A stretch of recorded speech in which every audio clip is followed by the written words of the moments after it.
viento gélido recorre los campos de Ucrania, pero en las capitales occidentales el calor de decisiones incendiarias prende la mecha. Políticos con raíces en el nazismo empujan la guerra, mientras propuestas de paz y advertencias globales chocan en un tablero al borde del caos. Desde las sombras del Reich hasta los drones de hoy, todo está conectado. Esto es el canal de Andoni. Empezamos.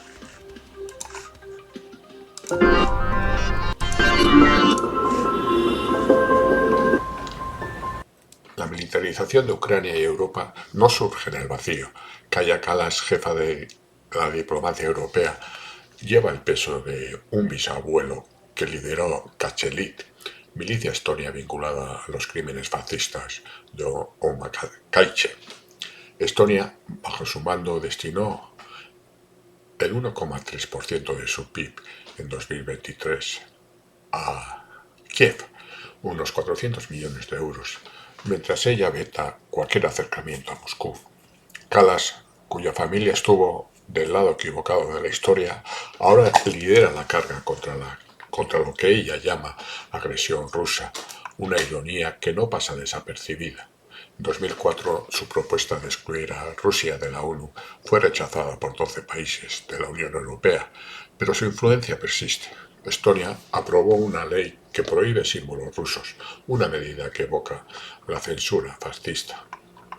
Friedrich Merz, aspirante a canciller alemán, hereda la Wehrmacht de su padre y el NSDAP de su abuelo, proponiendo el envío de misiles Tauros a Rusia y 100.000 nuevas tropas para la Bundeswehr. En marzo, Bundeswehr es como se le denomina ahora el ejército alemán. En marzo de este año, Merz visitó Kiev prometiendo apoyo inquebrantable, mientras Alemania enviaba 18 tanques Leopard 2A6. Chrystia Freeland en Canadá canaliza los 26 millones de dólares en activos rusos confiscados hacia Ucrania, evocando la propaganda nazi de su abuelo en Krakowski Vesti. En 2023, Ottawa aprobó la venta de 50 drones de combate a Kiev, un eco de la tecnocracia militar del Reich. Davor Ivo Revuelta, eurodiputado croata con un abuelo Ustacha de Jasenovac, respalda sanciones que cortaron 40.000 millones de euros en exportaciones rusas en 2024. En el Parlamento Europeo, Revuelta impulsó una resolución que califica a Rusia como Estado terrorista, aprobada por 494 votos a favor. Estos líderes, unidos por un pasado oscuro, no solo defienden Kiev, moldean un continente bajo la lógica de la confrontación. Washington ha sacudido el tablero con una oferta inesperada: reconocer Crimea como rusa, vetar la entrada de Ucrania en la OTAN y neutralizar la central nuclear de Zaporilla bajo control estadounidense, además de que se quede la línea de frente donde está Zaporilla y Gerson, sin incluir los territorios que todavía Rusia no ha ocupado, que principalmente son las capitales de Gerson y de Zaporilla. Esta maniobra, que busca enfriar el conflicto, choca con el acuerdo bilateral entre Estados Unidos y Ucrania firmado en 2024, que asegura a Kiev acceso a recursos energéticos por 10 años, valorados en miles de millones. El acuerdo garantiza a Ucrania el 15% de las ganancias del gas del Mar Negro, estimadas en 3.000 millones de dólares anuales, mientras Estados Unidos obtiene derechos de explotación en Crimea, una jugada que irrita a Moscú. Washington propone paz mientras financia la guerra, una estrategia que podría llamarse diplomacia de Schrödinger. El conflicto está vivo y muerto al mismo tiempo. Los medios occidentales interpretan esto como un posible repliegue americano, pero las cifras dicen otra cosa. 52.000 millones de dólares en ayuda a Ucrania desde 2022, incluyendo 200 tanques Abrams y 300 sistemas HIMARS. La Casa Blanca juega a dos bandas, dejando a Europa sola frente a las consecuencias: retirada o reposicionamiento. El silencio de Kiev en las negociaciones de París sugiere lo segundo, mientras Zelensky, en una entrevista con la CNN, calificó la propuesta de traición velada. La OTAN dividida observa. Polonia y los bálticos exigen más compromiso. mientras Francia y Alemania dudan. Berlín no se queda atrás. En 2025 Alemania eleva su gasto militar a 66.000 millones de euros, un 10% más que el año anterior, con planes para un servicio militar voluntario que sume 100.000 efectivos. Friedrich Merz, desde la CDU, insiste en la amenaza rusa obvia, pero la Bundeswehr enfrenta un déficit de 20.000 soldados y una coalición dividida. Los Tauros, misiles de 500 kilómetros de alcance, esperan a la aprobación para Kiev, mientras la OTAN proyecta un presupuesto de 380.000 millones de dólares para 2025. La industria alemana, como Rheinmetall, produce 240.000 proyectiles de artillería al año, pero tiene un gran problema. La escasez de personal amenaza el ritmo de fabricación. En febrero, Alemania desplegó 5.000 tropas en Lituania, su mayor contingente desde la Guerra Fría, y firmó un acuerdo con Polonia para patrullar conjuntamente en la frontera con Bielorrusia. La ironía es palpable. Un país que juró nunca más se rearma bajo la sombra de líderes con ecos nazis, repitiendo patrones que la historia no olvida. Francia, con Macron a la cabeza, critica el militarismo alemán, mientras Italia y España dudan ante el costo económico. La OTAN desde 2022 planteó desplegar 300.000 tropas en alerta máxima, un objetivo que Alemania apoya con 35.000 tropas, el 11,67% del total. La cumbre de La Haya, prevista para junio de este año, podría reafirmar este plan, pero los detalles específicos aún no están disponibles.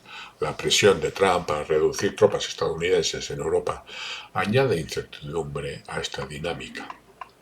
Los titulares de Occidente especulan. ¿Se retirará Estados Unidos del conflicto ucraniano? La propuesta de paz americana alimenta esta narrativa, pero los hechos lo desmienten.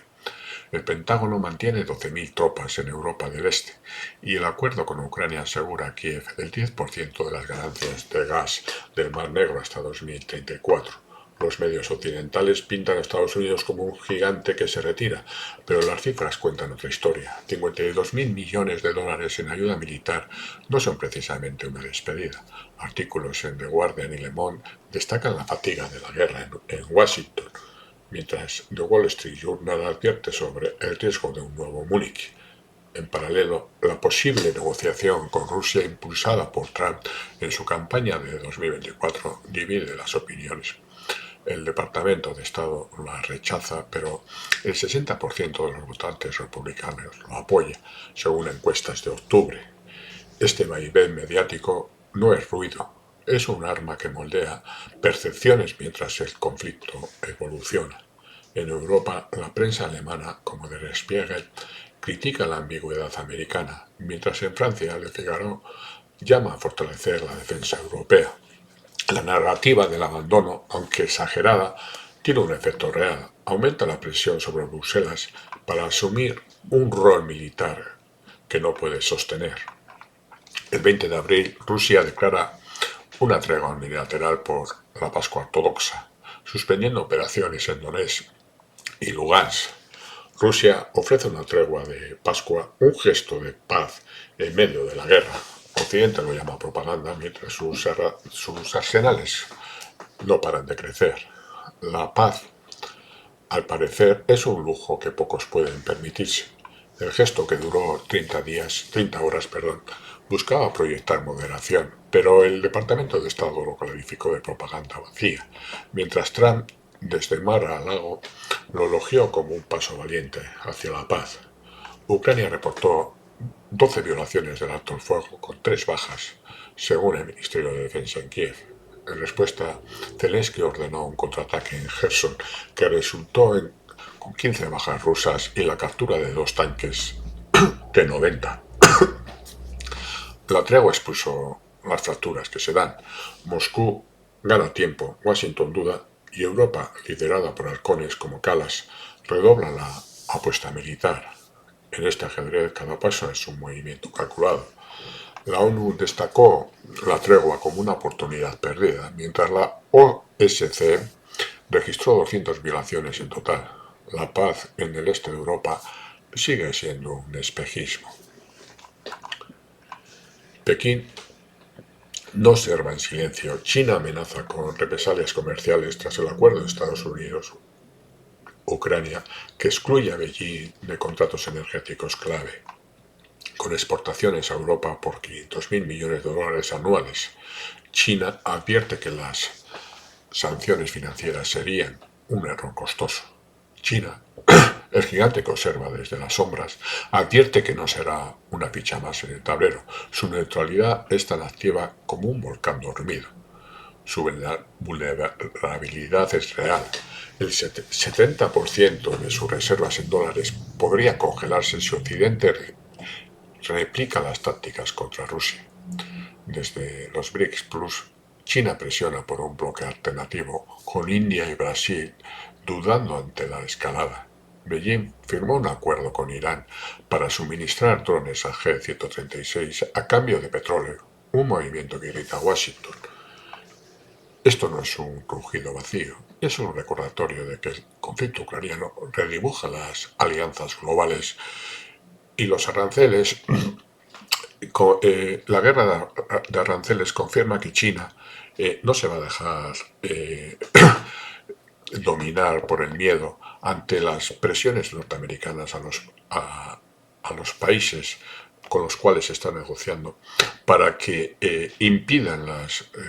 pongan trabas a las negociaciones, pongan trabas a las ventas e importaciones de estos países, sobre todo las importaciones de China a estos países, y China responde que lo tomará en cuenta y reaccionará en consecuencia. Estamos viendo que China es un país que poco a poco está evolucionando y está tomando conciencia de su poder y su situación a nivel global. Si hasta ahora veíamos que China callaba y aceptaba las reglas a nivel general que favorecen el globalismo, y esto significa el poder occidental, poco a poco China se está enfrentando a estos poderes y no se deja amedrentar. La tierra tiembla bajo el peso de tanques y palabras. Desde las cenizas del pasado nazi hasta las advertencias de Pekín, el mundo se tambalea en un equilibrio frágil. El canal de Andoni, mi canal, no parpadea ante la tormenta, o por lo menos lo intenta. Suscríbete porque el próximo movimiento podría cambiarlo todo. Ser felices. Adiós.